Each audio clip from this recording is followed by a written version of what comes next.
మరణాతా. దేవుని వాక్యం చదువుకుందాం. యోహాను సువార్త 12వ అధ్యాయము 12 నుండి 19 రోజులు చదువుకుందాం. మరునాడు ఆ పండుగకు వచ్చిన బహు జన సమూహము యేసు యెరూషలేముకు వచ్చుచున్నాడని విని ఖర్జూర పంటలు పట్టుకుని ఆయన ఎదుర్కొనబోయి, జయము ప్రభు పేరట వచ్చున్న ఇశ్రాయేలు రాజు స్తుతింపబడునుగా కానీ కేకలు వేస్తాయి. సియోను కుమారి భయపడకుము, ఇదిగో నీ రాజు గాడిద పిల్ల మీద ఆస్తుడే వచ్చుచున్నాడు నీ వ్రాయబడిన ప్రకారం యేసు ఒక చిన్న గాడిదను కనుగొని దాని మీద కూర్చున్నాడు. ఆయన శిష్యులు కానీ యేసు మహింపరచబడినప్పుడు అవి ఆయన గురించి వ్రాయబడినవని వారు ఆయనకు వాటిని చేస్తున్నవి జ్ఞాపకము తెచ్చుకునేది. ఆయన లాజరును సమాధుల నుండి పిలిచి మృతుల నుండి అతను లేపినప్పుడు అతనితో కూడా ఉండిన జనులు సాక్ష్యం ఇచ్చింది. అయితే అందుచేత ఆయన ఆ సూచక్రియ చేసిన జనులు విని ఆయన ఎదుర్కొనబోయింది. కావున పరిశీలు ఒకరితో ఒకరు మన ప్రయత్నములు నిష్ప్రయోజనమైపోయిన చూడండి, ఇదిగో లోకం ఆయన వెంటపోయిందని చెప్పుకుని దేవుడు తన పరిశుద్ధ వాక్యాన్ని మన వినికిడిలో దీవించును గాక. ఆమేన్. అలాగే ఉండడం నిశ్చితంగా ప్రార్థన చేద్దాం. దయగల మా ప్రభువానికి స్తోత్రాలు, ప్రేమాస్వరూపి నీకు వందనాలు, ఆశ్చర్యకరుడానికి స్తోత్రాలు. ఎంతవరకు జరిగించిన ఆరాధన క్రమమంతా నీకు వందనాలు ప్రభు. ఈ ప్రత్యేక సమయంలో వాక్యమైన మా పరలోకపు తండ్రి మీరు మాల నుండి మాట్లాడమని ప్రార్థిస్తున్నాం ప్రభు. మీ ఆత్మతో మమ్మల్ని బలపరచండి, మీకు స్తోత్రాలు ఇస్తాను. మాతో ఉంచండి నేను మీ పరిశుద్ధాత్మతో మీరు నింపిన మీరే మాట్లాడే మహిమను యేసు నామమున అడుగుచున్నాము తండ్రి. కూర్చుందాం.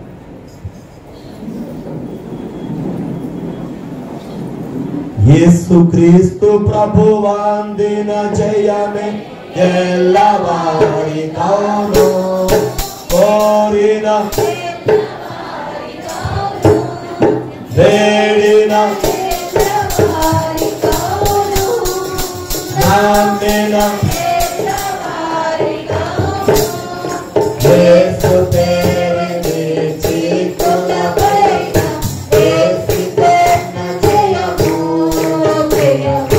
యేసుతోన జయము సాగిరా. ప్రభువు నామమును బట్టి కృపా సమాధానం మనకి కలుగును గాక. ఆమేన్. దేవుని యందు ప్రియమైన వారలారా, ఈరోజు మట్లాది వారము. ముందుగా మట్లాది వార శుభములు మీకెల్లరకు తెలియజేస్తూ ఉన్నాం. దేవునికి మహిమ కలుగును గాక. ఈరోజు మట్లాది వారము ప్రభు జయోత్సాహముతో యెరూషలేమునకు వెళ్ళుచున్న రోజు. చాలా సార్లు యేసు యెరూషలేము వెళ్ళారు. చాలా సందర్భాల్లో వెళ్ళేవారు. యూదులైన వారికి ఒక ఆచారం ఉంటుంది. ఏంటి అంటే పుట్టిన బిడ్డకి 8వ రోజున పేరు పెట్టడం, సున్నతి చేయడం. కాబట్టి చిన్నతనం నుంచి ప్రభు యెరూషలేముకు వెళ్ళిన సందర్భాలు మనం ఎన్నో చూస్తాం. ప్రతి పండక్కి ఆయన యెరూషలేమునట్టుగా కూడా మనకి బైబిల్లో ఎన్నో ఆధారాలు మనకి వినబడుతున్నాయి, చూస్తా ఉన్నాం. కానీ ఇప్పుడు ప్రభు యెరూషలేము వెళ్ళడం మాత్రం చాలా ప్రత్యేకం. ఎలా వెళుతున్నాడు ఆయన యెరూషలేము అంటే జయోత్సాహంతో వెళుతున్నాడు. ఎందుకు వెళుతున్నాడు యేసు యెరూషలేము అంటే మన కొరకు తన ప్రాణాన్ని పెట్టడానికి. ఎవరైనా సంతోషము కలిగినప్పుడు సంబరం చేసుకుంటారు, అవునా కాదా? అవును. అదే మన ముందు వ్యాధి ఉన్నా, బాధ ఉన్నా, శ్రమ ఉన్నా, కష్టం ఉన్నా, మనం ఇబ్బందులు గుండా వెళ్ళవలసినప్పుడు మనం సంబరంగా వెళతామా? వెళ్ళలేం. సంతోషంగా ఉండాలని ప్రయత్నం చేస్తామా? చెప్పండి అమ్మా, ఉండలేం. కానీ ప్రభు ముందు శ్రమ కనబడుతుంది, మరణము కనబడుతుంది, సిలువ కనబడుతుంది, వ్యాధులు కనబడుతుంది. కానీ ప్రభు జయము అనే మాటను పరిపూర్ణంగా స్వీకరించారు. వద్దన్నారా? అనలేదు. అంటే ప్రభువు సంతోషముతో శ్రమలు ఎదుర్కొన్నారు. జయమని పాటలు పాడుచుంటే యేసయ్య యాత్ర యెరూషలేములోనికి ప్రవేశిస్తుంది. ఇప్పుడు రెండు మనం చూద్దాం. ప్రభు యాత్ర ఎక్కడ ప్రారంభమైందో మనకు తెలుసు కదా. బేత్నియ అనే ప్రాంతంలో ప్రారంభమైంది. ఎక్కడ వరకు వెళ్ళాలి ప్రభు? యెరూషలేముకు వెళ్ళాలి. ఆ పేరు చెప్పడమా? యెరూషలేం. షాలేం అనే పేరుకి అర్థం ఏంటి చెప్పండి? శాంతి, సమాధానము.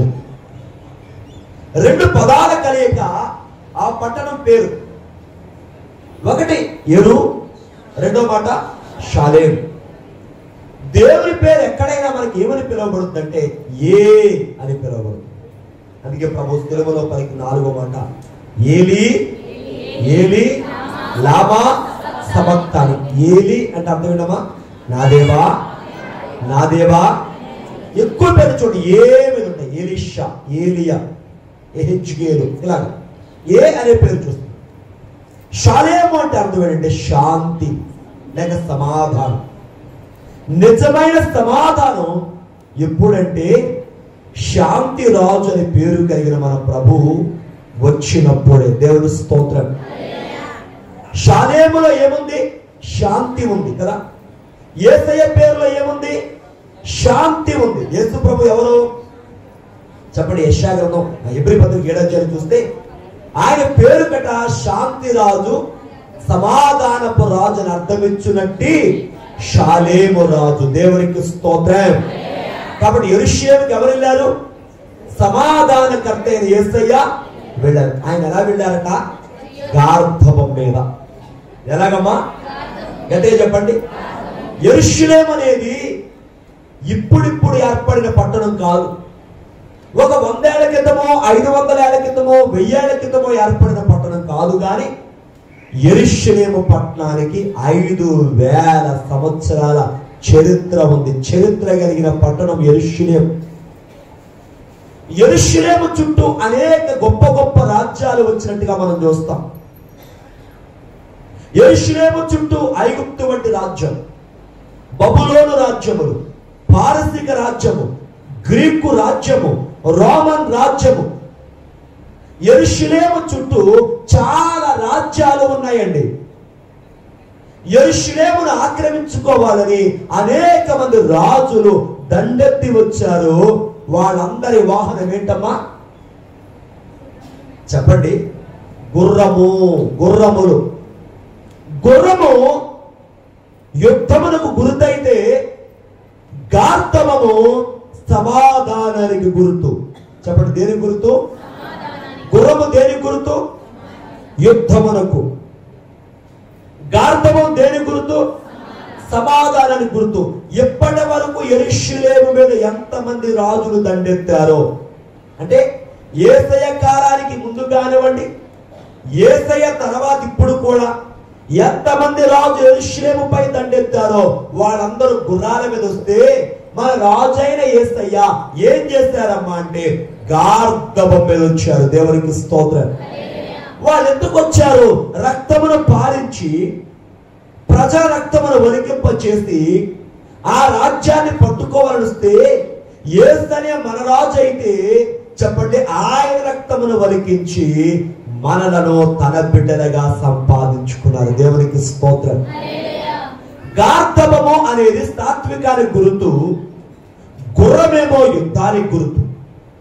గుర్రము పోరాటానికి గుర్తయితే గార్ధబము సాత్వికమునకు గుర్తు. అందుకే మత్తయి సువార్త 20వ అధ్యాయంలో ఇలా కనబడుతుంది. 8వ వచనం చూడండి ఒకసారి. మత్తయి సువార్త 21:9. 9వ వచనం.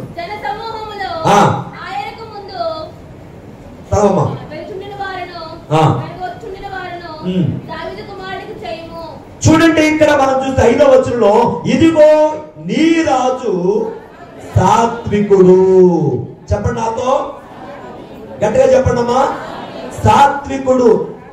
గార్ధబం ఎక్కిన యేసయ్య మొదటి లక్షణం మనకు చూపిస్తున్నారు. ఈ గార్ధబాన్ని చూసి ఏమి నేర్చుకోవాలంటే సాత్వికము. అందరూ చెప్పండి, నీ రాజు ఎవరు? సాత్వికుడు. దేవుని బిడ్డలారా, మత్తయి సువార్త 5వ అధ్యాయం అందరికీ తెలుసు కదా. అక్కడ యేసయ్య మనకి ధన్యతలు చెప్పారు. అందులో ఒక ధన్యత, సాత్వికులు ధన్యులు, వారు భూలోకమును స్వతంత్రించుకుంటారు. అమ్మా, నమ్మిన వారు ఒక్కసారి చెప్పండి కూడా తెలుసుకుంటారా? సాత్వికులు ధన్యులు, వారు భూలోకాన్ని, ప్రపంచాన్ని యుద్ధాలతో కొంతమంది స్వతంత్రించుకున్నారు కదా. పాస్టర్ గారు మీకు అనుమానం రావచ్చు, స్వతంత్రించుకున్నారు ఎంతకాలం? కొంతకాలం. ప్రపంచాన్ని గడగడలాడించిన అనేక మంది రాజులు, వారి రాజ్యాలు కొంతకాలములోనే అవి ఏమైపోయినాయి? చెప్పండి, కాలగర్భములో కలిసిపోయి. సాత్వికుడైన యేసయ్య సంపాదించిన రాజ్యం కొద్ది మందితో ప్రారంభమై 12 మందితో ప్రారంభమై 70 మందిగా మారి 120 మందిగా మారి 3120గా మారి వేలాదిగా మారి లక్షలాదిగా మారి కోట్లాదిగా మారి ప్రపంచంలోని అన్ని దేశాలలో ఇవాళ యేసయ్యను వెంబడించే వారు ఉన్నారు. అది ప్రభు చెప్పిన మాట. అందుకే వాక్యం చెప్తుంది, సాత్వికులకు జనులు ధన్యులు, వారు ఏమి స్వతంత్రించుకుంటారు? భూలోకమును స్వతంత్రించుకుంటారు. దేవుని బిడ్డలారా, యేసయ్య ఈ రోజు వచ్చేది గార్ధబం మీద. ఎందుకంటే ఆయన సాత్వికానికి గుర్తు. ఈ గార్ధబం చూపించే సింబల్, సిగ్నల్ ఏంటంటే అది సాత్వికము. ఏం చెప్పడమా? సాత్వికం. యేసు ప్రభు ఎవరు? సాత్వికుడు. ఆయన సాత్వికుడు కనుక భూలోకమును ఆయన స్వతంత్రించుకున్నాడు. అమ్మా, ఇవాళ మన ఆయన బిడ్డలమైన మనం కూడా ఎలా ఉండాలి? సాత్వికులుగా ఉండాలి. కానీ లోకములు అనేక మంది నీ యొక్క ప్రేమను గ్రహించలేక, మన భక్తి విశ్వాసాలను అర్థం చేసుకోలేక, దేవుని ప్రేమను అర్థం చేసుకోలేక ద్వేషంగా మాట్లాడే వారందరూ మంది ఉన్నారు. ఉండనివ్వండి. ఆవేళ ప్రభు మీద వేశారు నిందలు, ఇవాళ ఆయన బిడ్డలమైన మన మీద కూడా వేస్తారు. ఎంతమంది ఎన్ని వేసినప్పటికీ నీ సాత్వికాన్ని నువ్వు పోగొట్టుకోకూడదు. ఎందుకంటే గలతీ పత్రిక 5:22 చదువుతులేమో, అక్కడ ఆత్మ ఫలాలు మనకు కనబడతాయి 9. అందులో ఒక ఫలం పేరు సాత్వికము. చెప్పడమా? సాత్వికం. యేసయ్య గార్ధబాన్ని ఎన్నుకోవడానికి మొదటి కారణం అదే. మొదటి కారణం ఏమిటమ్మా అంటే, యేసయ్య గార్ధబాన్ని ఎన్నుకోవడంలో మొదటి కారణం ఆయన ఎవరమ్మా? సాత్వికుడు. దేవునికి స్తోత్రం. ఒకటి. రెండవదిగా మీరు చూస్తే, ఈ గార్ధబాన్ని చూసి ఒక 3 లక్షణాలు మీ ముందు పెట్టాలనుకున్నాను ఇవాళ. జకరియా గ్రంథము 9వ అధ్యాయము 9వ వచనం చూద్దాం. బహుగా సంతోషించుడి, యెరూషలేము నివాసులారా ఉల్లాసముగా ఉండండి, నీ రాజు నీతిపరుడు. ఎవరట? అందరూ చెప్పండి.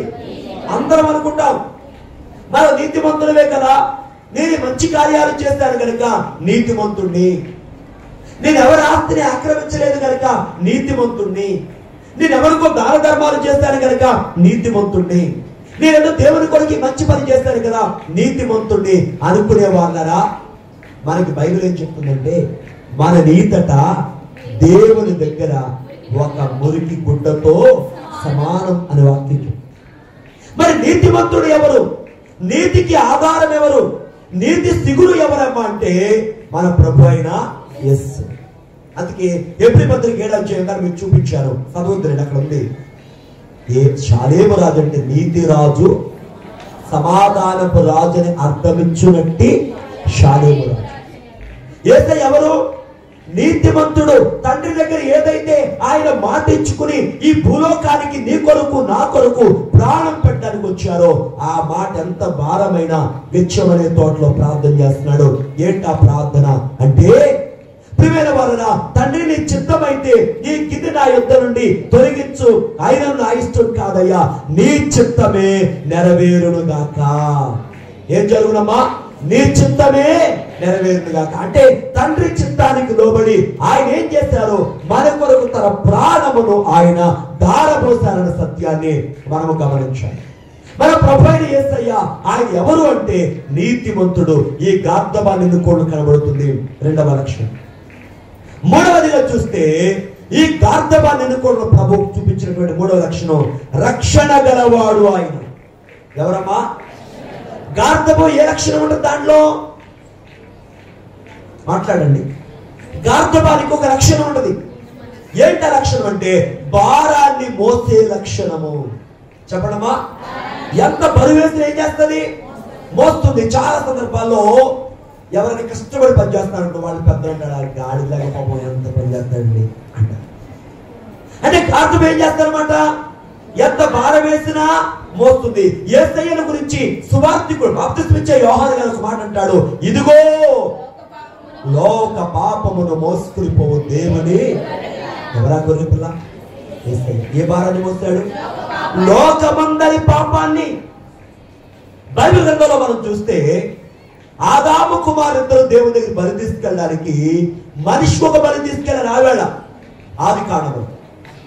నిర్గమకాండం 12 చూస్తే దేవుడు ఇశ్రాయేలు ప్రజలు విమోచించడానికి కుటుంబానికి ఒక గొర్రె పిల్ల చొప్పున తీసుకోమన్నాడు. కుటుంబం అంతా భారము ఆ గొర్రె భరించినట్టుగా మనకు కనబడుతుంది. ఇస్సాకు తన కుమారునికి మారుగా అబ్రహాము తన కుమారునికి మారుగా ఇస్సాకును భరించినట్టుగా ఆదికాండం 22 చెప్తుంది. ఒక్కొక్కరికి మారుగా, ఒక కుటుంబానికి మారుగా, లేకపోతే దేశానికి మారుగా బలివేయబడిన జంతువులు మనం చూచున్నాం. కానీ బైబిల్లో ప్రపంచమంతటికి లోకమంతటికి ఒకేసారి బలి వేయబడి ఆ పనిని కంప్లీట్ చేసిన వాడు ఎవరంటే మన ప్రభువైన యేసయ్య. అందుకే హెబ్రీ పత్రిక 10వ అధ్యాయం చెప్తుంది, ఆయన ఒక్కసారి ఈ పని చేసి ముగించెను అని. నీ కొరకు నా కొరకు సర్వ మానవాళి కొరకు ఏది చేయాలో అది ప్రభు చేసి ముగించారు. ఆ గార్ధబం ఎలాగైతే భారాన్ని మోస్తుందో మన ప్రభు అయిన యేసుక్రీస్తు వారు సర్వ మానవాళి పాపాన్ని ఎవరు మీద వేసుకున్నారు? ఆయన మీద వేసుకున్నాడు. హెబ్రీ పత్రిక 11వ అధ్యాయం చూసినప్పుడు ఇలా వ్రాయబడింది, ఆయనట మన భారమును వేసుకుని దవిని వెలుపట్టుకు పోయి శ్రమ పొందెను. దేవుని బిడ్డలారా, మూడవదిగా చూస్తే రక్షణ. 4వ మాట చెప్పు ముగిస్తాను. అదే 4వ మాట చెప్పు ముందుకెళ్తాను. 4వ మాట దీనత్వము. చెప్పండమ్మా. గార్ధబం దేని గుర్తుగా ఉన్నది? దీనత్వానికి గుర్తుగా ఉన్నది. ఎవరైనా గార్ధబాన్ని బట్టి అతిశయిస్తారా? బైబిల్ ఒక చక్కని మాట రాయబడింది కీర్తన 20వ అధ్యాయంలో, కొందరు గుర్రములను బట్టి కొందరు రథములను బట్టి అతిశయపడతారు. మనమైతే మన దేవుడైన యెహోవా నామమును బట్టి అతిశయపడతాం. దేవుని స్తోత్రం. అతిశయపడడానికి మనిషి ఎంచుకున్నది ఏంటి? గుర్రములు. చెప్పండమ్మా కదా. బాగా ధనవంతులు ఏం పెంచుకుంటారు? గుర్రాల మీద వారు స్వారీ చేస్తారు. రాజులు ఏం పెంచుకుంటారు? గుర్రాలు. బైబిల్లో కూడా మనం చూస్తే సొలొమోను గారు ఫరో రథాల గురించి రాశాడు.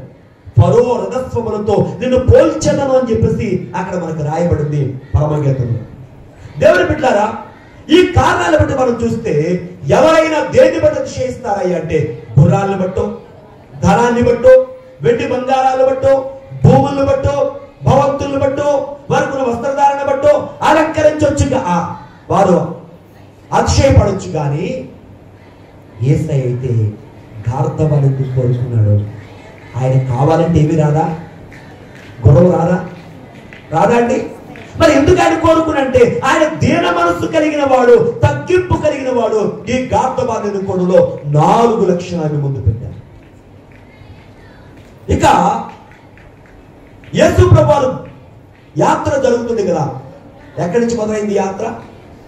బేత్పగే, బేతనియా. 2 పక్క ఊర్లండి. ఇప్పుడు మనం కాజా గొంది, కాజా కొత్తేరు, కాజా దిగమర్రు, కాజా కలగపూడి ఏమై ఉంటాయి? పెద్ద దూరం. 1 కిలోమీటర్ అయితే మన ఊరు ఇంకో ఊరు.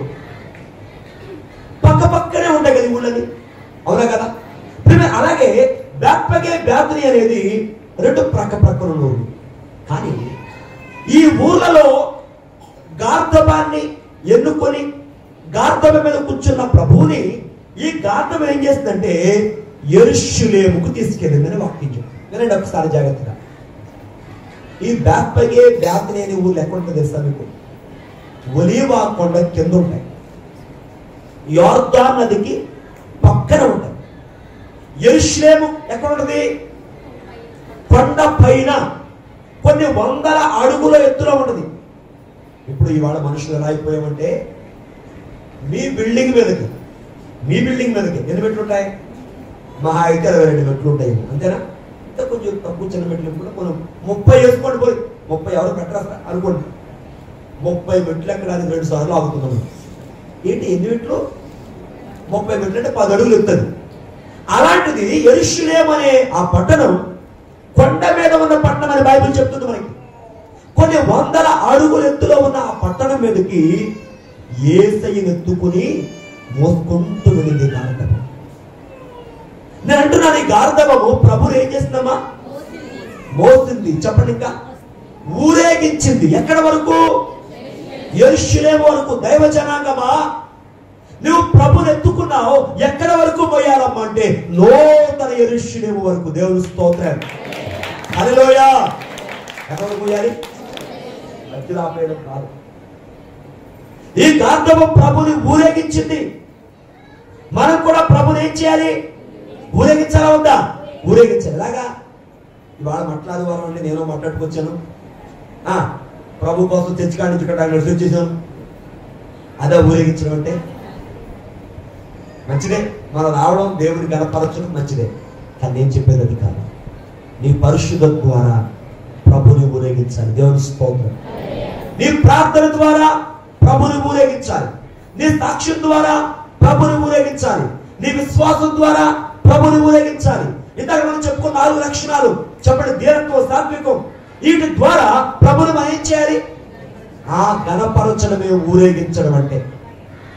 అంతప్ప యేసయ్య ఫోటోలు ఎత్తి మీద పెట్టుకున్నాం, ఆయన స్థితిలో భుజాలు ఎత్తుకున్నాం, ఆయన బైబిల్ గుండెల మీద పెట్టుకున్నాం, అది కాదు ఊరేగించడం.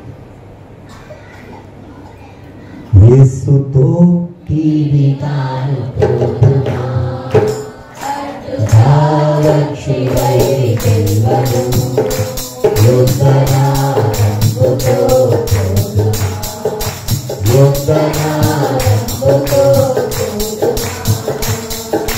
ఓ యువతి యువకులార చేరుడి, శ్రీ యేసురాజు వాస.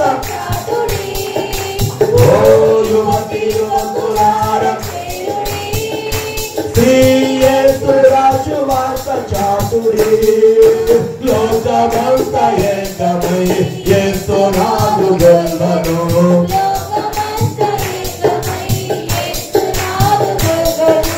సాధనా ఎవరు నీవు నీగా, సాధనా ఎవరు నీవు నీగా, యేసుతో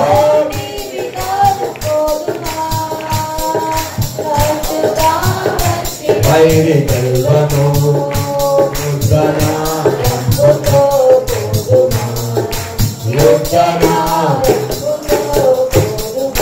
దేవునికి స్తోత్రం. గట్టి చెప్పడం హల్లెలూయా. ప్రియమైన వారు చూడండి వాక్యం, హెబ్రీ పత్రిక 11వ అధ్యాయము 12వ వచనం చదువుకుందాం. కావున యేసు కూడా తన స్వరక్తము చేత ప్రజలను పరిశుద్ధపరచుటకై కవిని వెలుపట శ్రమ పొందెను. కాబట్టి మనం ఆయన నిందను భరించుచు శిబిరము వెలుపటికి ఆయన యొద్దకు వెళ్ళుదుము. ఎలా రావాలంటే మనం దేవుని దగ్గరికి? ఆయన నిందను భరించుచు. దేవునికి స్తోత్రం. మనం ఎవరి నిందను భరించాలమ్మా? దేవుని నిందను మనం భరించాలా వద్దా? దేవుని కొరకు భరిస్తున్నామండి, నిజం చెప్పాలి. భరిస్తున్నామా? చెప్పండమ్మా. ఆయన నిందను మనం భరించాలి. ప్రభు కోసం ఏదో సమస్య వచ్చింది, సంఘం మీదకి ఏదో సమస్య వచ్చింది, ఆయన నింద నీవేం చేయాలి? భరించాలి. అందుకే గార్ధవము ప్రభువుని ఊరేగించిన కార్యక్రమం. సమయం వచ్చిన ఒక 3 మాటలు చెప్తాను. ఒకటి, ఊరేగించిన గార్ధము, యేసయ్యను మోసిన గార్ధము. 2, పిలావెక్కిన గార్ధము, ఊరి తప్పించిన గార్ధవం. అనండి, అందరూ చెప్పాలి గట్టిగా. బిలాము దాని మీద కూర్చున్నాడు. ఎక్కడికి వెళ్ళాకంటే సొమ్మును ఆశించి దైవ చిత్తానికి వ్యతిరేకంగా బారాకు దగ్గరికి వెళ్ళి, బారాకు రాజు దగ్గరికి వెళ్ళి ఇశ్రాయేలు మీద అబద్ధమైనటువంటి ప్రవచనం ప్రవచించాలి, ఇశ్రాయేలు శపించాలని వెళ్ళిపోతున్నాడు. బారాకు ఇచ్చే సొమ్ము తీసుకోవడానికి గార్ధం మీద కూర్చుని వెళ్తున్నాడు. కరెక్ట్ గా గార్ధం వెళ్ళే దారిలో ఒక దేవదూత కత్తి పట్టుకుని ఉంచుందండి. అంతే గార్ధం రెండో రూట్కి, ఆ రూట్లో నుంచి మళ్ళా దేవదూత, మూడో రూట్ తిరిగింది గార్ధబం, ఆ రూట్లో నుంచి దేవదూత, నాలుగో రూట్ తిరిగింది, అక్కడ నుంచి దేవదూత. ఇప్పుడు వెళ్ళడానికి గార్ధబానికి ఏమి లేదు, ఇరికైంది, దాన్ని తప్పుకోవడానికి లేదు. ఇక ఎప్పుడైతే గార్ధము కత్తి పట్టుకుని ఉంచుందో, దేవదూత కత్తి పట్టుకుని ఉంచుందో, గార్ధం ఏం చేసిందంటే కింద పడిపోయింది, కూలబడిపోయింది. అదేమి గమనించట్లేదు ఈ యొక్క బిలాము ప్రవక్త. దానిలో కొడుతున్నాడు. ఆ గార్ధబానికి ఏమొచ్చింది తెలుసా? మానవ నోరు వచ్చింది. మనగా మాట్లాడుతుందట. ఎవరో గార్ధం అడుగుతుంది బిలామును, అయ్యా నేను నీ దాన్ని అయినప్పటి నుంచి, అంటే నీ పనిలో నేను పని చేయడానికి ప్రారంభించింది మొదలు, లేకపోతే నీవు నన్ను వాహనంగా వాడుకుంటూ మొదలు పెట్టిన దగ్గర నుంచి ఎప్పుడైనా ఇలా చేశానా అని అడిగింది. చేయలేదు. మరి ఇప్పుడు ఎందుకు చేస్తున్నాను? నీవు కళ్ళు తెరిచి చూడవయ్యా అంటే ఆ బిలాము గారు కళ్ళు తెరిచి చూసినప్పటికీ ఎదురుగా కనబడుతుంది కత్తి పట్టుకుని దేవదూత. దేవుని స్తోత్రం. ఒకవేళ గార్ధవం కనుక పట్టించుకోకుండా వెళ్ళిపోయిందండి, గార్ధవానికి ఏమవదు. ఎవరు పోతారా? అమ్మా, బిలాము యొక్క తలకాయ ఊరి కింద వెళ్ళిపోద్ది అంతే. అవునా కదా? ఇప్పుడు ఈ గార్ధం ఏం చేస్తుంది? ఊరి తప్పించింది. దేవుని స్తోత్రం. ఎవరికి మనం ఊరి తేకూడదు. ఏం చేయాలి? కొంతమంది చూడండి, చెడ్డ మాటలు, హేళన మాటలు, అబద్ధపు మాటలు, అవమానకరమైన మాటలు, ఊరు పేరు లేని రాతలు రాయడం, చెప్పడమా, వారి పేరు చెడగొట్టడానికి ఏదో చేయడం, ఇలాంటి పనులు చేస్తే ఊరు తప్పించినట్టే తెచ్చినట్ట. ఊరి మనం తప్పించాలి. ఎవరు సమస్యలో ఉన్నారా వారు సహాయం చేద్దాం, కానీ నిద్ర తేవద్దు, సమస్య తేవద్దు. నువ్వు సమస్యలో ఉన్న వారికి సమాధానంగా ఉండాలి తప్ప సమస్య తెచ్చేవాడిగా ఉండకూడదని వాక్యం చెప్తుంది. మూడవ చూస్తే ఊరు తెచ్చిన గార్ధం కూడా బైబిల్లో ఉంది. అబ్షాలోము కూర్చున్నాడు గార్ధం మీద, వెళ్ళిపోతున్నాడు. అతను దావీదు కుమారుడు, అందగాడు, చక్కని నేత్రములు గలవాడు, చక్కని జుట్టు గలవాడు, చక్కని గిరజాల జుట్టు, పెద్ద జుట్టు. ఈ యొక్క గార్ధం వెళ్ళి మస్తకి వృక్షం కిందకి వెళ్ళిపోయింది. ఆ మస్తకి వృక్షం కొమ్మలు అబ్షాలోము యొక్క తలలోనికి చిక్కుపోయింది.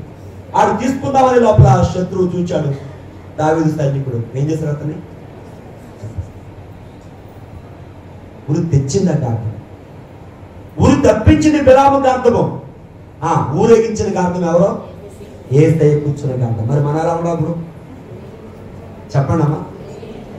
ఊరి తప్పించే వాళ్ళ ఉండాలి, ప్రభువుని ఊరేగించేవారిగా, ఘనపరిచేవారిగా ఉండాలి. దేవుని స్తోత్రం. నీ ద్వారా దేవుడు మహిమ తెచ్చుకోవాలి. గార్ధవాన్ని ప్రభు ఎన్నుకోవడంలో ఈ లక్షణాలు మనకు 4 చూపించారు. 1 సాత్వికము, 2 చెప్పండి, 2 నీతిపరుడు, 3 రక్షణ, 4 దీనత్వాన్ని మనం చూస్తాం. ఇక 5వది చూస్తే, 5వది అంటే అక్కడి నుంచి మీరు 5వది అంటే 2వ రాసుకునేవారంటే ప్రభు యెరూషలేము ఎలా వెళ్ళారమ్మా, దేని మీద వెళ్ళారో చూచాం. గార్ధం మీద ఎలా వెళ్ళారు ఆయన అంటే ఖర్జూరపు బట్టలు చేత పట్టుకుని వెళ్ళారట. అంటే ఆయన ఖర్జూరపు బట్టలు పట్టుకునేది కానీ ఆయన ఎదుర్కొన్న వారు ఏం పట్టుకున్నారు? ఖర్జూరపు బట్టలు. యోహాను సువార్త 12వ అధ్యాయం 12వ వచనం. బహుజన సమూహములు యేసు యెరూషలేమునకు వచ్చున్నాడని విని దేవునికి మహిమ కలుగును గాక. ఏమట్లమ్మా? ఖర్జూరపు మట్టలు చేత పట్టుకొని దేవునికే మహిమ కలుగును గాక. ఎలా ప్రభుని ఎదుర్కొన్నారట? ఖర్జూరపు మట్టలు. మనకి మత్తయి మార్కులు వార్తలు అయితే బట్టలు పరిచినట్టుగా, ఇక్కడ కూడా బట్టలు పరిచినట్టు ఉందండి. చెప్పండి, చెట్ల కొమ్మలు దారి పొడుగున పరిచినట్టుగా మనకి అక్కడ కనబడుతుంది. ఇక్కడ మాత్రం స్పష్టంగా ఏం రాస్తాడు యోహాను గారు? ఖర్జూరపు మట్టలు. అమ్మా, ఎందుకు స్పష్టంగా ఖర్జూరపు మట్టలను రాశాడంటే, మొదటిగా ఈ ఖర్జూరపు చెట్లు ఒక ప్రత్యేకత ఉంది. ఏంటి ఆ ప్రత్యేకత అంటే, ప్రతికూల వాతావరణంలో మన్నగలిగిన చెట్టు. దేవుని స్తోత్రం. ఏ వాతావరణం అండి? ఖర్జూరం చెట్టు పేరు మీకు తెలుసా? పేరేంటి? ఖర్జూరం ఎక్కువ ఎక్కడ పడుతుంది? ఎవరో దుబాయ్ అన్నారు. ఓకే, ఎక్కడ చెప్పండి. సౌదీలో, దుబాయ్లో, ఆయా ప్రాంతాల్లో, ముఖ్యంగా ఆ గల్ఫ్ కంట్రీస్ లో పండుద్ది. అక్కడ మనకాగా వాటర్ స్టోర్స్ ఎక్కువ ఉంటుందా? అక్కడ ఏముంటది? ఎడారి. అది యెషయా గ్రంథం 53:1 ఏం చెప్తుంది? ఎండిన భూమిలో మొలిచిన మొక్క. ఏ మొక్కమ్మా? ఎడారి భూమిలో అన్ని మొక్కలు మొలుస్తాయా? ఇప్పుడు మన వాటర్ ఎక్కువ ఉండాలి. కొబ్బరికి, మామిడికి, అరటికి ఎక్కడ బతకవు, అసలు బతకబడవు. కానీ ఖర్జూరపు చెట్టు నీరు లేకపోయినా బ్రతుకుతుంది. అంటే దాన్ని ఏం చూపిస్తుంది మనకంటే ప్రతికూలములోనూ కూడా ఫలాలు ఇచ్చేదిగా చూస్తుంది. మరి యేసయ్య ప్రతికూలములో కూడా ఫలించాడు. ఆయన దేవునికి మహిమ కలుగును గాక. ఈ ఖర్జూరపు చెట్టును చూసి మనం ఏం నేర్చుకోవాలి ఇవాళంటే అది ఎప్పుడు మోగేస్తాడ. చదువుదాం వాక్యం. కీర్తన గ్రంథము 92వ కీర్తన 12వ వచనం. దేవునికి మహిమ కలుగును గాక. మీరెవరు ఆమేన్ చెప్పరా? దేవుని చేతుల పైకి స్తోత్రం చెప్పరా? గట్టిగా హల్లెలూయా. రెండు చేతుల పైకి దేవుని స్తోత్రం చెప్తాం. హల్లెలూయా చెప్పండి నాతో. నీతిమంతులు ఖర్జూర వృక్షము వలె మొవ్వు వేయుదురు. మనకి కొమ్మల చెట్లకి ఏమంటాం? పూత అంటాం. ఏకాండ చెట్లకి ఏమంటారు? మొవ్వు అన్నారు. కొబ్బరి,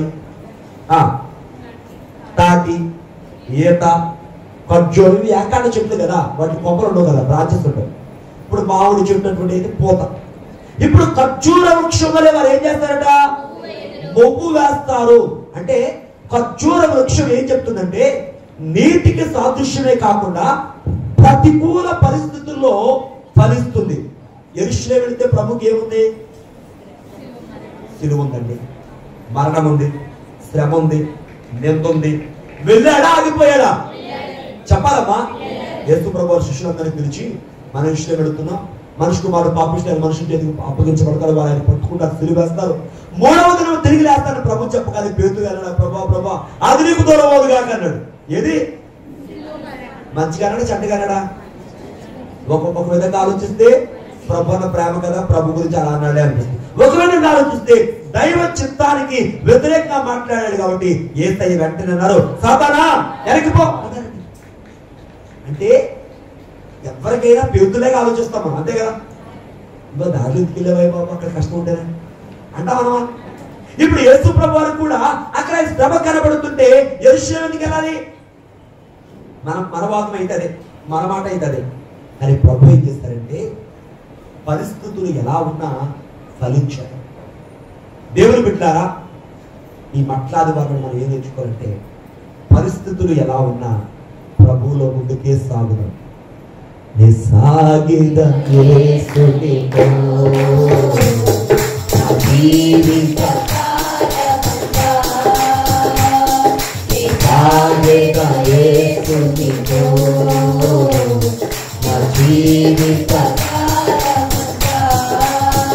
Yesuko nadichega, Yesuko nadichega, Yesuko nadichega, Yesuko nadichega, Paramono chega chevellega, Paramono chega chevellega, Haloku vale sagega, Sagega Yesukito.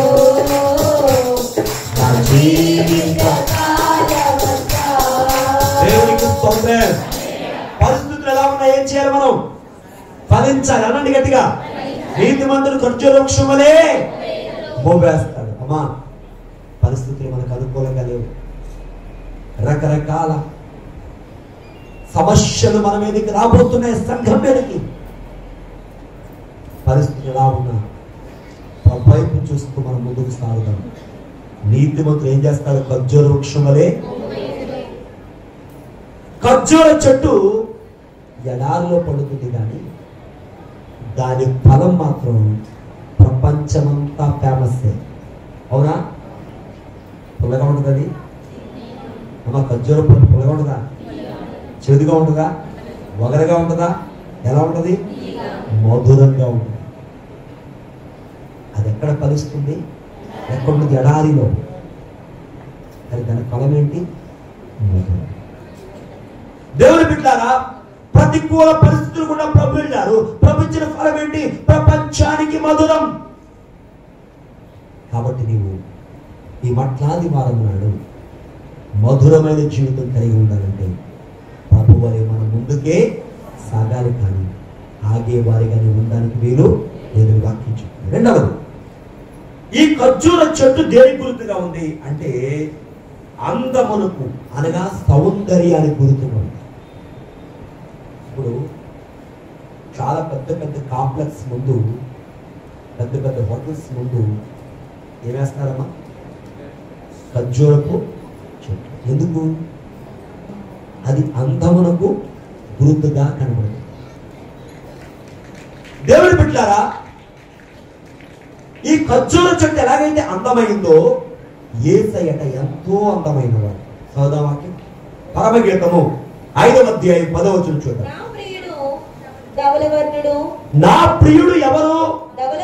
పరమగీతములో సంగమైన వధువు యేసు ప్రభువాన్ని వర్ణిస్తుంది. వరుడైన యేసయ్యను ఏమని? నా ప్రియుడు ధవళవర్ణుడు, రత్నవర్ణుడు, 10,000 మందిలో ఆయనను గుర్తించవచ్చును, పోల్చవచ్చును, తెలుసుకోవచ్చును. ఎంతమంది అమ్మా? 10,000 మంది పురుషులలో. ఎవరికైనా సౌందర్యవంతుడు, సుందరుడు యేసయ్య.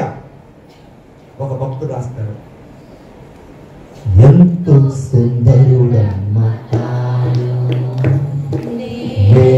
ఎంతో మురిసిపోయాను, ఎంతో సుందరుడమ్మా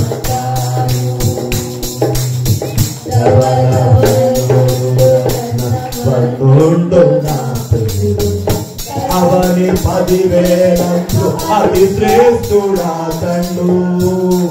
ఎవరు ఆయన కిలలో సమరూప పురుషుడు, ఎవరు ఆయన కిలలో సమరూప పురుషుడు. అవలీల జ్ఞానకలి గుర్తింపగలనమ్మ, అవలీల జ్ఞానకలి గుర్తింపగలనమ్మ. ఎంతో సుందరుడమ్మ తాను, నేనెంతో మురిసిపోయాను, ఎంతో సుందరుడమ్మ తాను. దేవునికి మహిమ కలుగును గాక. రెండవదిగా చూస్తే ఇది సౌందర్యానికి గుర్తు కనుక. మూడవది క్లుప్తంగా చెప్పుకొస్తారు, సమయం కూడా అవుతుంది కదా. మూడవది ఏంటయ్యా అంటే ఇది జయమునకు చిహ్నంగా ఉంది. ఏం చెప్పడమ్మా? జయము. ఖర్జూర పంట పట్టుకుని ఏమన్నారు వాళ్ళు? చెప్పండమ్మా. దావీదు కుమారునికి జయము. అమ్మా, ఈ ఖర్జూరపు పంట దేని గుర్తు? జయం. ఎడారిలో కూడా అది పండుతుంది కనుక అదేంటమ్మా? ఆ నిలుస్తుంది కనుక జయం. ప్రియమైన వాళ్ళరా, యేసు ప్రభుకి ముందేం కనబడుతుంది? సిలువ, శ్రమ కనబడుతుంది. దావీదు కుమారునికి జయము అంటే యేసయ్య అనొద్దు అన్నారు కదా, అన్నారా? అనలే. ఆ మాటను ఆస్వాదించారు. ఇదిగో చూడండి, వారు ఆపండి అని కొంతమంది శాస్త్రులు పరిశీలి వచ్చి ప్రభు దగ్గర కంప్లైంట్ తీసుకొచ్చారు. అప్పుడు ప్రభు అన్నారు, వాళ్ళు ఊరుకుంటే రాళ్ళు కేకలు పెడతాయి. దేవుని స్తోత్రం. అంటే ప్రభు జయము అనే మాటని ఆస్వాదించారు, జయాన్ని మనకి అందించారు. మన జీవితంలో కూడా ఎన్ని శ్రమలు మన ముందు కనబడుతున్నాయి. మట్లాది వారు మనకు సందేశం ఇస్తుంది, ప్రభువుని బట్టి నాకేంటి? జయం. మన తండ్రి గారు దేవసాయి రాసిన పాట మనందరం పాడుకుంటాం. యేసుక్రీస్తు ప్రభువుల జయము ఎల్లవారికి స్తుతించిన, ప్రార్థించిన, ప్రకటించిన, ప్రణుతించిన, కీర్తించిన వారికి జయము కలుగుతుంది. దేవునికి మహిమ కలుగును గాక. చివరికి ఒక మాట చెప్పి ముగిస్తాను. నాలుగవది, బైబిల్లో ఒక పట్టణానికి ఈ పేరుంది, ఈత చెట్ల గల పట్టణం, ఖర్జూర చెట్ల గల పట్టణం పేరుంది. దాని పేరే ఎరుకు. ఏం పేరమ్మా? ఎరుకు. చూడు ఒకసారి, ద్వితీయోపదేశకాండం 34:3.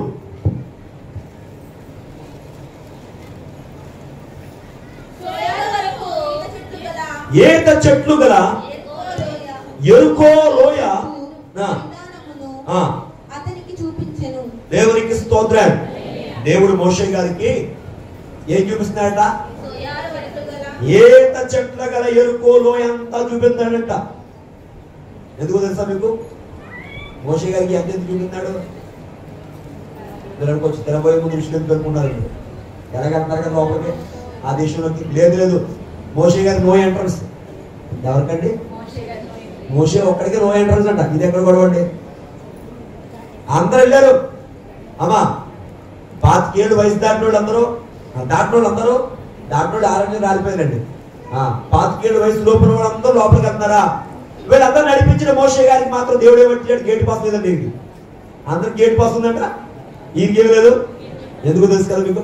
అదంతా చెప్పడం సమయం లేదు. బండతో మాట్లాడమంటే బండ ఏం చేసాడు? ఈయన పుట్టాడు. పాస్ గారు బండతో మాట్లాడితే పుడితే ఏంటంటే అంత తప్పు అనుకున్నారు మీరు. లేదు, ఒకసారి కొట్టబడాలి, రెండవసారి ఆయనతో మాట్లాడి. ఎందుకంటే ఆయన సజీవుడైనా మాట్లాడి దేవుడు. అందుకు మోషే గారికి ఇంట్రెస్ట్ లేదు. అప్పుడు దేవుడు ఏం చేశాడంటే ఆ పిస్కా కొండని తీసుకెళ్లి నుంచోబెట్టి వాళ్ళు ప్రవేశించబోతున్న ఆ దేశాన్ని చూపిస్తూ అందులో ఈ ఈత చెట్ల గల లోయ అనబడుచున్న ఎరుకో ప్రాంతాన్ని చూపించి ఇదిగో ఎలా ఉంటుంది దేశం అని చెప్పి మోషే గారికి దేవుడు ఎక్స్ప్లెయిన్ చేస్తున్నాడు. అది చెప్పే మాటే ఈ మాట చెప్తున్నాడు. ఈత చెట్టు అన్నా ఖర్జూర చెట్టు అన్నా ఇంచుమించు రెండు ఎలా ఉంటాయి? ఒకేలా ఉంటాయి. కొన్ని సందర్భాల్లో ఈత చెట్టుని ఖర్జూర చెట్టుని కూడా మనం పోల్చుకున్నాం. ఆకులు ఒకేలా ఉంటాయి, పళ్ళు ఒకేలా ఉంటాయి. కాకపోతే ఈత పండు ఏమో కొంచెం కండ తక్కువ ఉంటుంది, ఖర్జూర పండుగ కండ కొంచెం ఎక్కువ ఉంటుంది. ఇది ఆకు కొంచెం పల్చగా ఉంటుంది, అది ఆకు కొంచెం గట్టిగా ముదురుగా ఎక్కువ ఆకులు ఉంటుంది. దేవుడు బిడ్డలారా, ఇప్పుడు ఈత చెట్లు గల అంటే ఖర్జూర చెట్లే. ఖర్జూర చెట్లు గల పట్టణం ఇశ్రాయేలుకి ఏమిచ్చింది చెప్పాలండి? గట్టిగా జయమిచ్చింది. దేవుని స్తోత్రం, హల్లెలూయా. ఈ ఒక్క మాట చెప్పి ముగించేస్తారు. ఇక అదే విధంగా ప్రభుకి ఇప్పుడు ఖర్జూర పట్టణంతో స్వాగతం పలుకుతున్నారు. ప్రభు పొందబోతున్నారు గొప్ప జయం, విజయం. దేవుని స్తోత్రం. యెహోషువ గ్రంథము 6వ అధ్యాయం 20వ వచనం చూద్దాం ఒకసారి. యెహోషువ 6:20. యాజకులంట బూరలు ఊదగా ప్రజలందరూ ఆమెలో చూడండి. యాజకులు ఏం చేస్తారు? బూరలు ఊదగా ప్రజలు ఏం చేస్తారు? యాజకులకి ప్రజలకి ఏముంది? సమన్వయం ఉంది. అవునా కాదా? అక్కడి నుంచి ఇక్కడ నడ్డాకి ముందు చిన్నపిల్లలు ఉండండి, తర్వాత యాజకులు ఉంటాం, తర్వాత కొంతమంది మొగోళ్ళు ఉండండి, మధ్యలో ఆడబిడ్డలు ఉంచండి, కొంతమంది పెద్దలు బళ్ళేసుకుంటారు కదా వెనకాల రండి అని చెప్తే